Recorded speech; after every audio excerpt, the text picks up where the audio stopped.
আপনারা জানেন যে ঢাকা আন্তর্জাতিক চলচ্চিত্র উৎসব একটি মানে বাংলাদেশের সবচেয়ে বড় আন্তর্জাতিক চলচ্চিত্র উৎসব এবং এখানে বাইরের অনেক ডেলিগেটরা আসেন, প্রতিনিধিরা আসেন এবং আমরা তাদের সর্বোচ্চ নিরাপত্তাটুকুই দেই এবং এটা বলার কারণ হচ্ছে এই যে গত বছর ধরে যে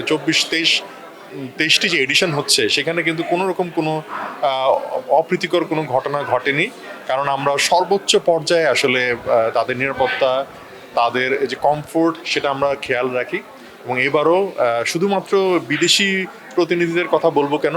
বাংলাদেশ থেকেও যারা আমাদের সাথে যুক্ত হন বিভিন্ন পর্যায়ে, জুরি পর্যায়ে বা গেস্ট হিসাবে যারা আসেন, তাদের প্রত্যেকেরই আমরা নিরাপত্তার ব্যাপারটি নিশ্চিত করেছি এবং আমরা আশা করি এটার জন্য কিন্তু বাংলাদেশের মানুষেরও কিন্তু এক ধরনের একটা দায়িত্ব আছে যে এত বড় একটা অনুষ্ঠান হচ্ছে, কাজে তার যে নিরাপত্তা এবং সেটা নিয়ে যেন কোনো প্রশ্ন না ওঠে বা প্রশ্নবিদ্ধ না হয়, সেটার দায়িত্বটা কিন্তু আবার বাংলাদেশের মানুষেরও একটা ভূমিকা থাকে বলে আমি মনে করি। আসলে বিগত দিনগুলো যেমন ঢাকা ইন্টারন্যাশনাল ফিল্ম ফেস্টিভ্যালে প্রতিবারই তো নতুন নতুন চমক থাকে, এবার আমরা মনে করছি যে আমাদের চমকের জায়গাটা হচ্ছে যে আমরা ঢাকাকে ছাড়িয়ে একদম সুদূর কক্সবাজার পর্যন্ত পৌঁছে গেছি এবং আপনারা জানেন যে সেখানে 20-25 হাজার দর্শক পর্যন্ত একসাথে ওপেন এয়ার স্ক্রিনিংয়ে অংশ নিতে পারবেন। এবং আপনারা জানেন যে এটা এক ধরনের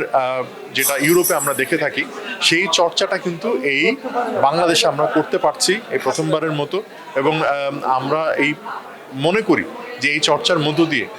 আজকে হয়তো বা কক্সবাজারে সমুদ্র সৈকতে আপনারা জানেন এখন পর্যটকরা অনেক বেশি যাচ্ছেন, শীতের মৌসুম চলছে,